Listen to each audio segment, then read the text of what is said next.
21 जुलाई 2025 यानी कि आज की तारीख। और ऐसा लगता है कि एक तरफ मानसून सत्र की शुरुआत में जहां पर मोदी सरकार पिछड़ती हुई नजर आई, विपक्ष सवाल पूछ रहा था, उन सवालों को दबाने की पुरजोर कोशिश की गई, तो दूसरी तरफ मोदी जी की पसंदीदा एजेंसी के लिए भी आज राहु काल चल रहा था। क्योंकि सुप्रीम कोर्ट में एक ही दिन में दो बार ऐसे मामले आए और दोनों बार चीफ जस्टिस बी आर गवई की बेंच में ये मामले आए। और फिर देखते देखते ना सिर्फ ईडी को फटकार लगी, बल्कि एक याचिका तो खारिज हो गई। उसकी खबर आपने देखी थी द न्यूज लॉन्चर पर। दूसरे मामले में सीधे तौर पर सीजेआई की बेंच ने यहां तक कह दिया कि लगता है अब लगाम कसनी पड़ेगी, गाइडलाइंस बनानी पड़ेंगी, क्योंकि ईडी अपनी सारी लिमिट्स क्रॉस कर रहा है, हदें पार कर रही है ये एजेंसी।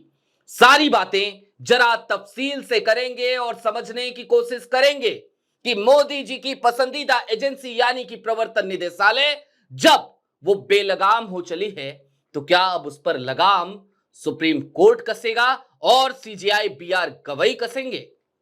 नमस्कार, मैं स्वप्निल, आप द न्यूज लॉन्चर देख रहे हैं। 11 बजे का वक्त यानी आपकी और हमारी मुलाकात का वक्त, 11th आवर का वक्त।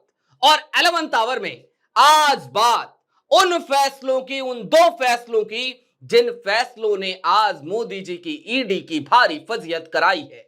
सबसे पहले आपको बारी बारी से दोनों खबरें दिखा देते हैं। एक खबर तो आपको पता ही होगी, मुदा स्कैम में सिद्धारमैया की पत्नी, जिनका समन हाई कोर्ट ने रद्द कर दिया था, उसके खिलाफ एक बार फिर ईडी पहुंची थी सुप्रीम कोर्ट। और बी आर गवई ने जो बातें कही वो आपको थोड़ी देर बाद एक बार फिर से रिकॉल कराएंगे। लेकिन अब दूसरी खबर देख लीजिए आपकी स्क्रीन पर। वेब दुनिया की ये खबर है और ये खबर बताती है ईडी कर रहा है सारी हदें पार, वकीलों को तलब करने पर सुप्रीम कोर्ट ने एजेंसी को लगाई फटकार, कहा बननी चाहिए गाइडलाइन।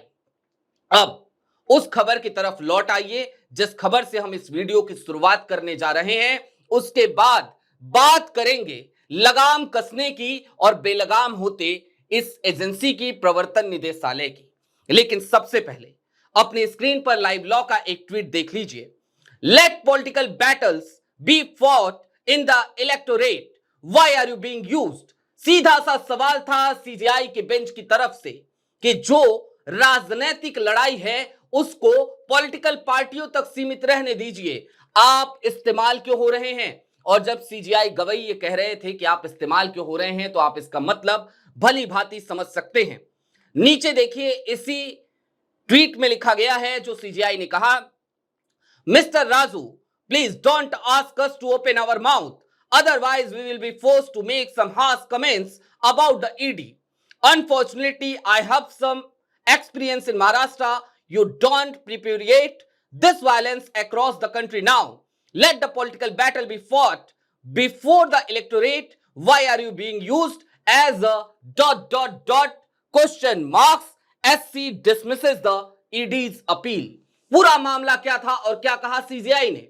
सीजेआई ने सीधे तौर पे कहा ईडी की तरफ से पेश हो रहे सरकारी वकील एसवी राजू को कि मिस्टर राजू, हमें मजबूर मत कीजिए अपनी जबान खोलने के लिए, अपना मुंह खोलने के लिए। और साथ ही साथ सीजेआई ने यह भी कहा कि महाराष्ट्र के मेरे कुछ अनुभव हैं और आप इस हिंसा को पूरे देश में लेकर नहीं जा सकते। यानी कि सीजेआई गवई ने एक सख्त रवैया अपनाया और इस बार सुप्रीम कोर्ट ने सिर्फ फटकार नहीं लगाई बल्कि फैसला सुना दिया और सिद्धारमैया की पत्नी को यानी कि बीएम पार्वती को राहत दे दी और कह दिया कि आपकी जो अपील है, प्रवर्तन निदेशालय की जो अपील है, हम उसे खारिज करते हैं।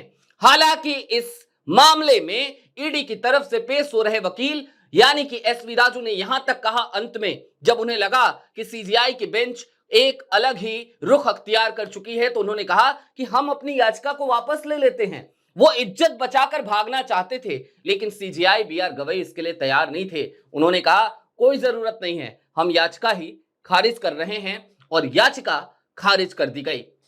अब दूसरी खबर की तरफ आइए। जरा सोचिए, ईडी किसी को आरोपी बनाती है और ऐसे में वो आरोपी एक मदद लेता है किसी वकील की, यानी कि वो वकीलों के पास जाता है, वकीलों से सलाह लेता है। ऐसे में क्या प्रवर्तन निदेशालय को यह अधिकार मिल जाता है कि वो उन वकीलों को भी समन करे, उन वकीलों से भी सवाल पूछे? जवाब है नहीं, ऐसा बिल्कुल नहीं होना चाहिए। क्योंकि यदि किसी के ऊपर किसी भी तरीके का कोई भी मुकदमा दायर होता है तो जाहिर सी बात है वो कानूनी सलाह के लिए किसी न किसी वकील के पास तो जाएगा ही। लेकिन प्रवर्तन निदेशालय ने हदें पार कर दी थी। प्रवर्तन निदेशालय दरअसल वकीलों को समन करने लगा था और ऐसे में आज की तारीख में सुप्रीम कोर्ट ने जब मुद्दा वाला फैसला सुनाया और ईडी की याचिका को खारिज कर दिया तो उसके कुछ ही देर के बाद एक दूसरा स्वतः संज्ञान लिया एक मामले का। यह मामला था वकीलों को ईडी द्वारा समन किए जाने का। उन तमाम वकीलों को ईडी लगातार समन कर रही थी जो वकील आर्थिक अपराध के किसी भी आरोप में ईडी के चार्जशीट में थे या फिर ईडी जिनके ऊपर मुकदमा चलाने की तैयारी कर रही थी, जिनको समन कर रही थी। ऐसे में सीधे तौर पर सीजीआई की बेंच ने आज जो बातें कही हैं वो बातें आपको अक्षरशः जान लेनी चाहिए। सीजीआई यानी कि चीफ जस्टिस ऑफ इंडिया, मुख्य न्यायाधीश भारत के बी आर गवई साहब ने कहा कि ईडी अब अपनी सारी सीमाएं पार करने लगी है। आज की तारीख में प्रवर्तन निदेशालय बेलगाम हो गया है और ऐसे में सख्त गाइडलाइंस की जरूरत है। ईडी के लिए नए नियम कानून कायदों की जरूरत है और उसको उसकी बाउंड्री लाइन बताने की जरूरत है। और आज की तारीख में सुप्रीम कोर्ट में ये बातें भले कही गई हों, लेकिन मैं आपको याद दिला देना चाहता हूं, बीते दिनों ही मद्रास के हाई कोर्ट से भी एक ऐसा ही फैसला आया था जिसमें एक कंपनी की याचिका पर सुनवाई करते हुए 901 करोड़ की एफडी जो ईडी ने जब्त कर ली थी, उस मामले में सीधे तौर पे मद्रास के हाई कोर्ट ने अपना फैसला सुना दिया था और यह कहा था कि जनाब ईडी अपनी सारी सीमाओं को क्रॉस कर रही है। ईडी इस तरीके से बिल्कुल भी काम नहीं कर सकती। यह मामला कोल आवंटन का था, यानी कि कुल मिलाकर प्रधानमंत्री नरेंद्र मोदी जी की पसंदीदा एजेंसी ईडी की आज भारी फजीयत होती हुई नजर आई। सिर्फ फजीयत नहीं हुई, सिर्फ कड़ी फटकार नहीं लगी, बल्कि फैसला भी आया। अब यहां से कुछ सवाल जन्म लेते हैं। सवाल यही कि आज जब सीजीआई बी आर गवई ने सीधे तौर पर यह कह दिया है कि ईडी के लिए नई गाइडलाइन बनाने की जरूरत है, तो क्या यह मानकर चला जाए कि अब सुप्रीम कोर्ट कुछ नई गाइडलाइंस बना देगा, ऐसी गाइडलाइंस जिनमें ईडी बिल्कुल ही बंध कर रह जाएगी? और ऐसा होना जरूरी भी है, क्योंकि यदि हम पिछले कुछ दिनों का ईडी का ट्रैक रिकॉर्ड खंगाले तो आपको बहुत अच्छे से एक बात पता चलती है। ज्यादा दूर नहीं जाते, सिर्फ और सिर्फ राजनीतिक मामलों की ही बात कर लेते हैं। विपक्ष के नेताओं के खिलाफ जितने भी मामले दर्ज हुए उनमें दोष सिद्धि कितने मामलों में हुई, तो जवाब मिलता है महज 1%। यानी कि 2014 से लेकर अब तक जितने भी मामले ईडी ने दर्ज किए हैं उनमें केवल 1% ही दोष सिद्धि हो पाई है। और ईडी ने 2019 से लेकर 2024 तक जो मामले दर्ज किए हैं उनकी स्पीड दिन दूनी रात चौगुनी गति से बढ़ती हुई नजर आई है। मसलन 2014 से लेकर 2024 तक जितने मामले दर्ज हुए हैं उन कुल मामलों का 71% मामला सिर्फ और सिर्फ 2019 से लेकर 2024 तक यानी प्रधानमंत्री नरेंद्र मोदी के दूसरे कार्यकाल में दर्ज हुआ है। यानी कि ये बात सीधे तौर पे वाजे तौर पे कही जा सकती है कि प्रधानमंत्री नरेंद्र मोदी की पसंदीदा एजेंसी लगातार इस देश में अपनी सीमाओं को पार करती है। दोष सिद्धि हो नहीं पाती, लेकिन फिर भी वो लगातार इस्तेमाल हो रही है। और आज ये बात हम और आप नहीं कह रहे, बल्कि आज की तारीख में यदि मुख्य न्यायाधीश भी ये बात कहने के लिए मजबूर हो चले हैं तो फिर याद आता है कि कभी कांग्रेस के जमाने में भी इसी तरीके का एक टिप्पणी आई थी, इसी तरीके की एक टिप्पणी आई थी जिसमें सीबीआई को तोता कह दिया गया था। तो क्या आज की तारीख में ईडी भी किसी तोते की तरह काम कर रही है? और यदि ये बेलगाम हो चली है तो उसके ऊपर क्या गाइडलाइंस बनेंगी? लेकिन गाइडलाइंस बनेंगी तो क्या ईडी उनका पालन करेगी? ये भी एक बड़ा सवाल है। और ऐसा इसलिए क्योंकि फटकार आज कोई पहली बार नहीं लगी।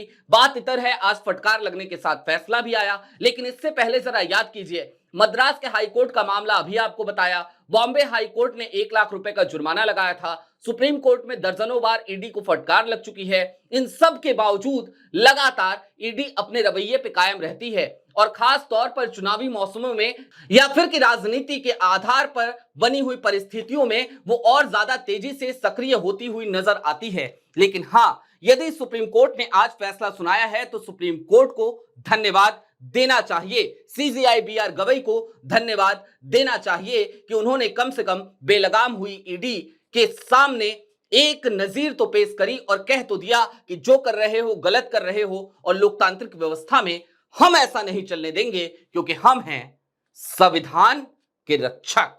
बहरहाल आपकी क्या राय है हमें कमेंट बॉक्स में जरूर बताइएगा। अभी के लिए दीजिए इजाजत, कल फिर मिलेंगे इसी वक्त द न्यूज लॉन्चर पर। कार्यक्रम यही होगा 11th आवर। शुक्रिया।